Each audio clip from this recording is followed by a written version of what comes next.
Y'all, welcome back to Kentucky Fried Wargaming, where two guys who aren't qualified to talk about anything decide to talk about a game with hard math and chant. I'm Joe. And I'm John.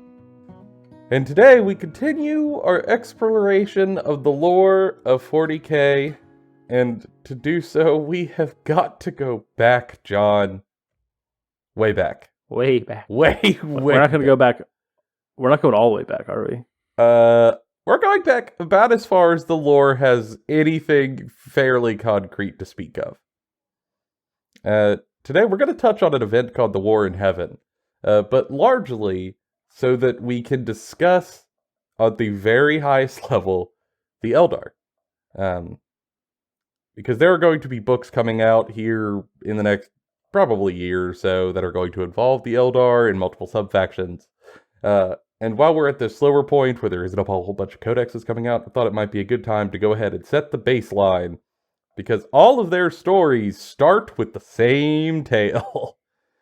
Yes. The Eldari as a race are foundational to the setting for many, many, many of the players in it. I think there's like one or two that aren't touched by them until later.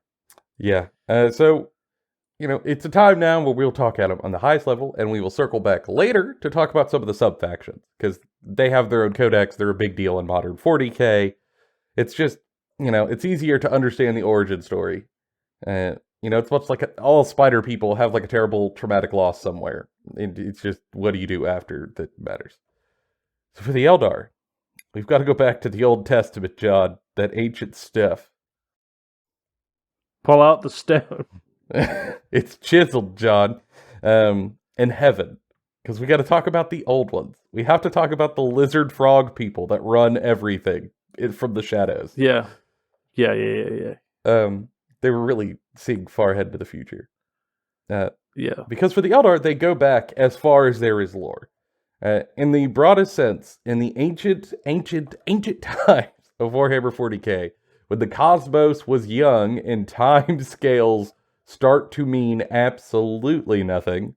Like before the human race was even a thought. Yes, far before then. When planets probably didn't look anything like they do now, or exist, maybe even. Depending on how far back you really want to touch. It gets really wibbly-wobbly. Like, I feel like when you think of 30k and 40k lore, time is fairly concrete. We are way so far back, that means nothing. We're in the million here. Yes. There were a galactic species of, they're described very differently, lizard people, toad people, these reptilian xenos, these cold-blooded sky creatures. beings that were in tune with the cosmos in a way that other species weren't, and could do incredible, what we would call magic, but what they would probably describe as just something we can't understand. Yeah, it's like one of the old adage, science you don't understand looks like magic. Yes. Like, it's like that. Like, they could do nightmare things, crazy powerful things with the immaterium and the materium, partially because the setting back then was blended, where you kind of have like a separation between materium and immaterial. Back then, there wasn't that much of a separation, and things like, as it's been explained in some books and some other creators talk about it, it's almost like waves of energy crash on the shores of reality, almost like reality itself is a giant beach. Mm-hmm. And on this beach, they were having their own fist fight, and that was with the Necrons, and not as you see them now, but as they were then, when they still had flesh and were an actual civilization with agency and power of their own, that were, we don't know the details because, again, it's so far back, but they were opposed to the old ones. That's all we're really absolutely certain of. Yeah. The best guess is that the Necrons had a short lifespan, and so they went to war with the old ones because the old ones refused to share the secrets of immortality with them. Because, as the old ones said, the Necrontyr were very short-sighted. They did not want to offer that up to them. And so the Necrontyr sided with what you can are best described as like materium gods, So like you have the chaos gods of like the warp. These were the Satan, was what they're called, are essentially gods of the material plane. Who they sided with them, and they had this massive conflict called the War in Heaven. And the War in Heaven, it ended up forcing the old ones to start trying to like seed and build new races, which ended up becoming like their big calling. And that's where we're gonna get the Eldar. Yeah. So, the old ones at least were worried enough about the power of the Satan and that they might be overwhelmed in sheer numbers, that they decided they need their own species to kind of help them fight this war. And that should kind of speak to their power, that they just decided one day, hey, I'm going to create whole new civilizations and species out of thin air. Just like real quick. Just real casual. No biggie. What's up? We're making this potato soup up here. We're going to feed our whole race with these new species to defend us. Totally fine. The leek soup is delicious. The potatoes in this soup were the Krork. They were made to be the foot soldiers, big, imposing, tough, green, warlike species who lived for combat and strategy. If this sounds familiar, it's because it is. And then their parallel, the second species they made, were the Eldar. And they were instead made to be less numerous, but all of them psychically attuned and almost connected to the galaxy and the Immaterium as a whole, in a way that the Krork just could not get to, because they weren't designed for that purpose. They weren't the grunts of this war. They were supposed to be more of the magical scalpel to the absolute sledgehammer of the Krork. Yeah, and the Eldar were sort of crafted originally to sort of inherit the galaxy after the old ones were, as they started to notice their own decline. They were trying to like teach the Eldar their ways to try to provide them the ability to like continue on their legacy. That's why they gave them the gift of immortality. But unfortunately, that never materialized as the dream they wanted it to. Because the old ones, for many different reasons, they keep it very vague, fade away in the galaxy as a superpower, and that leaves the Eldar to rise as a superpower, as the Krork sort of devolve over time and aren't as involved, and the Eldar take the place of what the old ones were. Yeah, they sort of band together in the absence of their creators. The Necron were destroyed by their own hubris.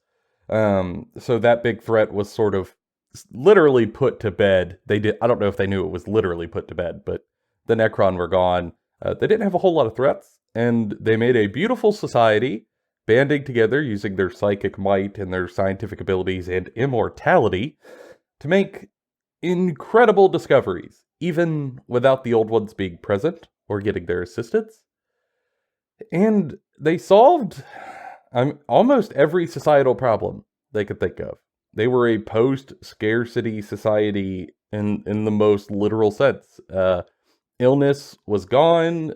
No one was hungry. They wanted for nothing. They had materials and supplies, and work was done psychically and magically. So you didn't need to labor anymore. You had nothing out at your feet but eternity. And that, in and of itself, is kind of a problem. Yeah, like their power is so immense that, like, psychers in the current setting are like essentially these like space wizards who like cast funky magic and do crazy things that have backlash. They were so powerful, and at the time, chaos was not ascendant. It was not an overwhelming force in the warp, and so they were able to create these massive constructs within the warp of their own like mind palaces. They could make semi-dimensions. They could craft entire beings within the warp, harnessing their own energy to like put their faith and their ideals into, crafting their own gods, who still, in some instances, are still around. Like, the power of the Eldar in this time period is so large, it's hard to put into words, and it ends up being their biggest problem. Yes. Like, the biggest problem for the galaxy themselves is that they were as powerful as the old ones with none of the wisdom, and they were not taught the things by the old ones to sort of curb their own hubris. Yeah, they do strike me as like that like if you're into fantasy or like sci-fi novels, like the character that has all of the intelligence ever manifested, but is practically dumber than a box of rocks. Yes. Just like no introspection or self-understanding, no restraint, nothing like that. No foresight other than the magic kind. And they don't even think to question it. Like it's a recipe for disaster. And then they got existentially bored.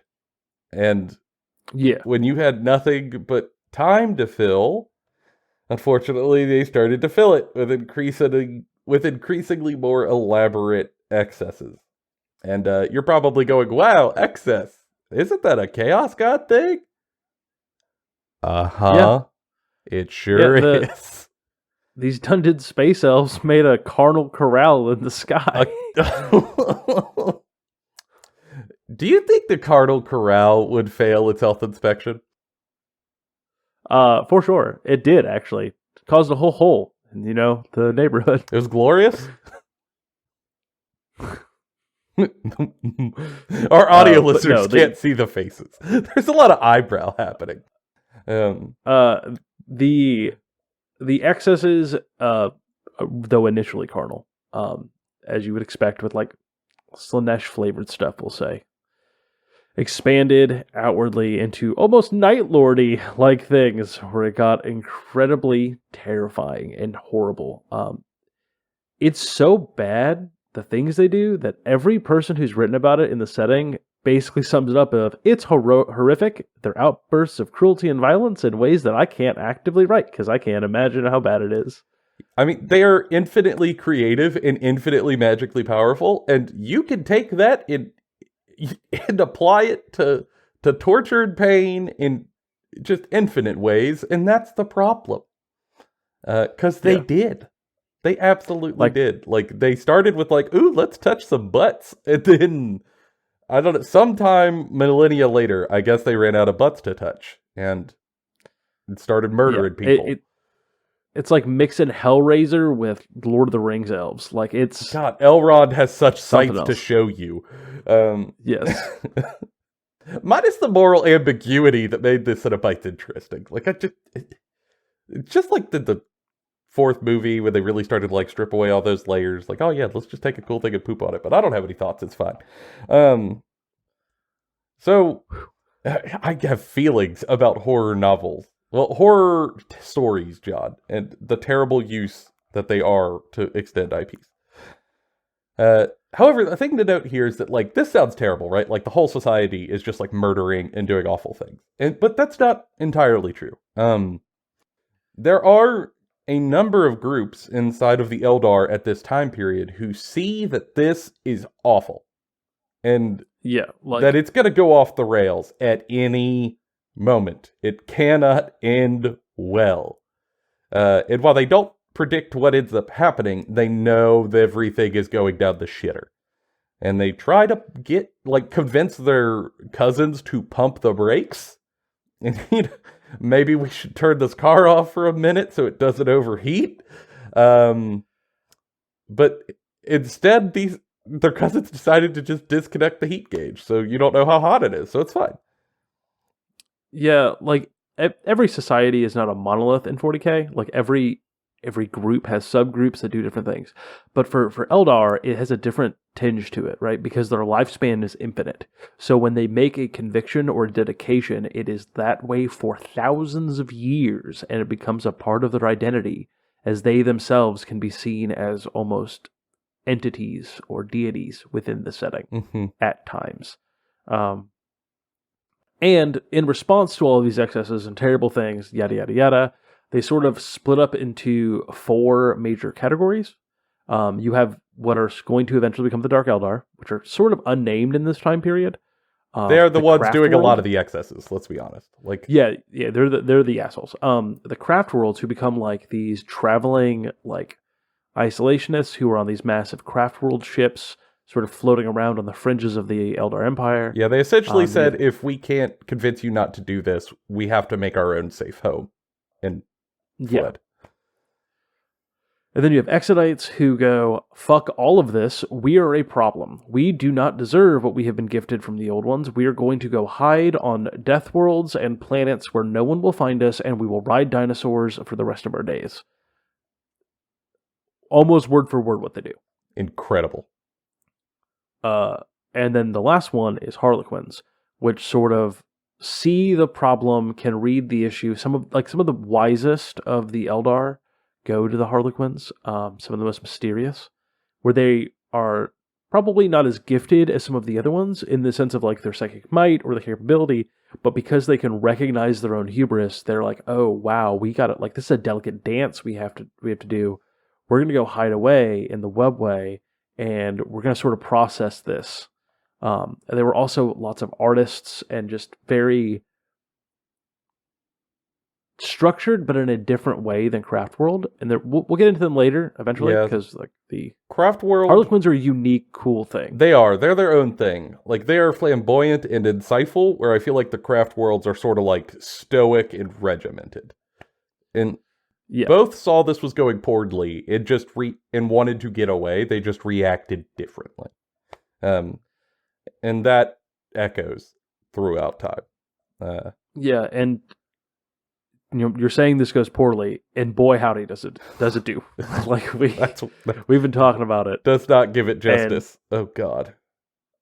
Yeah, as these excesses and these terrible things accumulate and accumulate and accumulate and accumulate, it basically unlocks the door for Slaanesh. Like the way chaos entities work is not so much that these things birthed the god, but instead took the concept and coalesced it all together into an entity that then burst forth into the materium, ripping their empire to shreds and creating the Eye of Terror. This simultaneously creates like the Age of Darkness for the humans, who are just now starting to rise as a species and now have to deal with all of their warp travel gone. All of their ability to communicate gone. Their entire society crumbles and falls apart entirely. Which will lead to things later. So, like, this is a fundamental part of the setting, is this happening here, right now. As the only things left of the race are the ones that can escape that join the Drukhari in Kamagra, the last city of the realm. Empire. They happen to be in a pocket realm. Which was essentially like some dude's like weird sex dungeon that he built in the webway. Like, that's not even a joke. That's like what they did. Like, it was just the small fraction that was left. And then the craft worlds that were out there, the Exodites that were out there, and the Harlequins that were in the webway trying to understand the secrets of the universe, like, are the only ones left. Like, extermination on a massive scale. And on top of that, it didn't end. Because they are tied to Slaanesh, Slaanesh is known to them as she who thirsts, or he who thirsts. It's interchangeable. As the chaos god that is going to consume their soul when they die. All of their souls, if they are killed, are immediately gone to Slaanesh. And so that flavors how they all react post-fall of what they do, and how they manage that concept for a species that didn't ever have to worry about death, ever. And in a lot of ways could just come back if they did happen to die in battle or whatever. Now, they can't. Their souls are gone. They're forever lost to this entity that they created with their own hubris. It's a problem. Like, it's an existential societal problem. They went from having no problems to all of the problems. Yes. And as we said, the various groups, they deal with it in different ways. The Harlequins in the webway, they find their laughing god, Chagorak, who's like a jester that personally protects their souls so that they aren't immediately pulled to Slaanesh. For the craft world, they find essentially gemstones that their souls go into when they die, and all of them carry one at all times. So when they die, their soul isn't immediately devoured. It can be retrieved by their fellows and put into the mothership. The Drukhari, they're constantly being drained by Slaanesh. She is literally pulling their souls to her every moment of every day, but they have found that if they gather enough people, they could torture them, and their pain will feed Slanesh and buy them time. They're like vampires. They're like vampires, but for suffering. Mm-hmm. They're suffering vampires. And like that dude from What We See in the Shadows. Colin Robinson? Don't you dare besmirch Colin Robinson like this. If you're gonna take my cool boy Colin Robinson and compare him to these edgy emo bastards, how dare you? I say as a dude who just recently went to an emo orchestra. Like, I am hypocritical. And that, that happens, and that sets the stage for the different subfactions. And then a whole bunch of time passes as everyone just tries to cope. And that leads us to kind of where we want to end on, is that, roughly, where are the Eldar now? And honestly, recent lore for Eldar has been a little lackluster. It feels like they kind of had a period where they didn't know exactly what they wanted to do with the Eldar factions, in terms of purpose or story, where they sort of wanted them to go.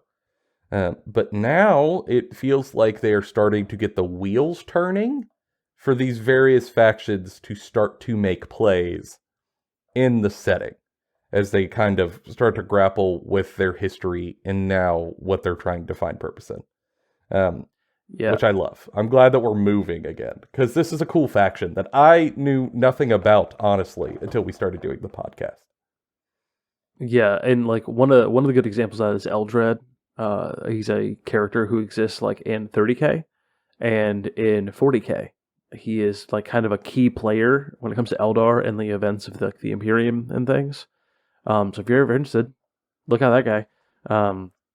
Yeah, he digs himself into a lot of different stuff, and I think they've turned him into a vessel for incorporating the Eldar more into the story, which accumulated sort of like in Gathering Storm, which then led us to where they're currently at, and he is still like involved with the setting. Mm-hmm.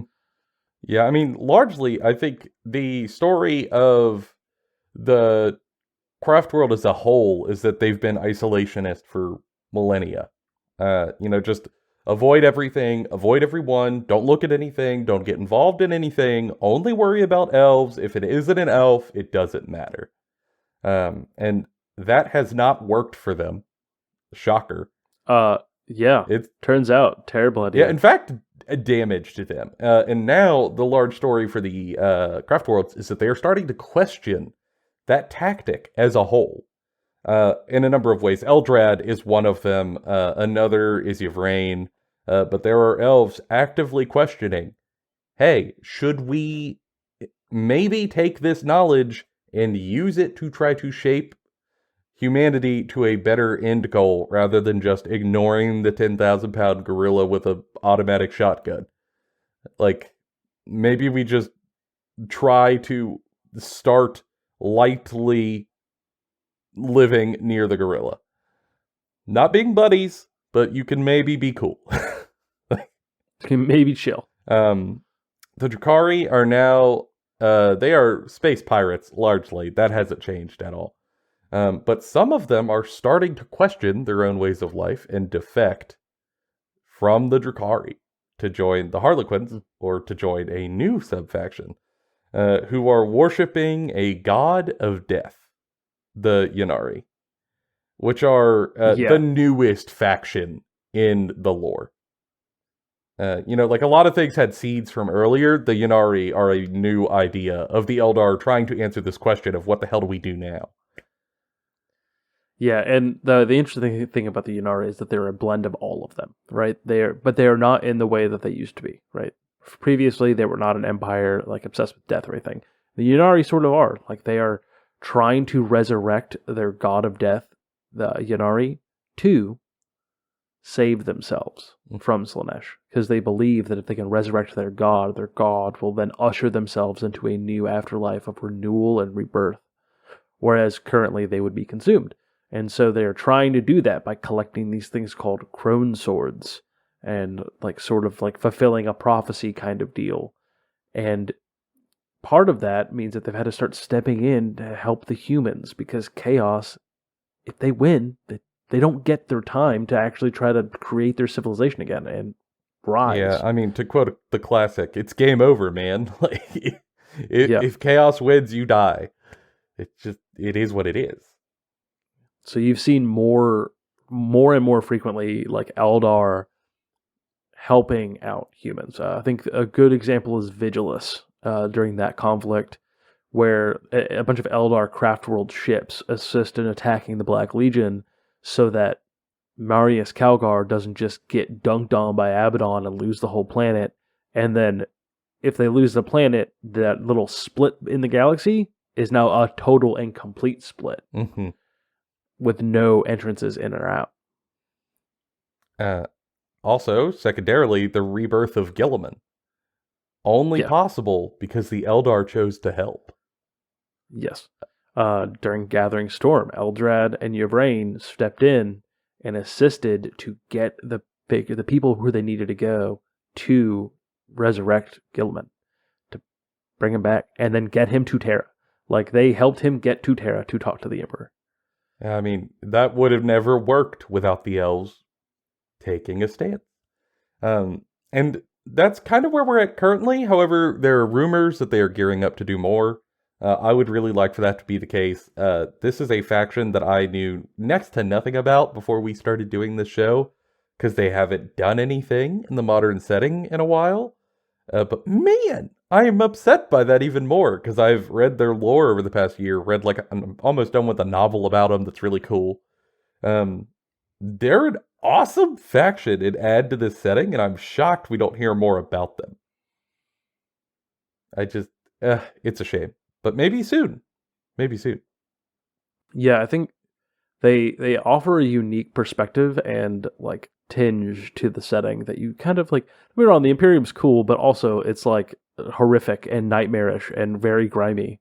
And the Eldar are sort of lofty goals, but like undercut with the cost of hubris. Which is an interesting like look. It's a different tinge of dark sadness. Like, sads do not all taste the same. And this is a unique flavor of like isolationist melancholy. And that is something the Imperium just doesn't have. You know, the Imperium is like industrial apathy for human life. This is a little different. And I like my flavors at this here's Baskin Robbins of sadness. Don't you shake your head at me. I would like a misery chocolate chip instead of mint chocolate chip. Sure, I got you, man. You could have Rocky Road. It's real rocks. Oh no, World Eaters lore. And we'll be circling back to them, of course. I mean, when these subfactions come out, we will deep dive on each of these. And I have actually printed an army of these, so I might end up being a filthy Eldar player to the core by the time this is done. We will see. I'm excited to actually explore a little more. Let's see what they do. Don't look at me knowingly, John. Appreciate it. For now, that's been all of our opinions, bona fide, and Kentucky Fried. And we'll see y'all on the next episode.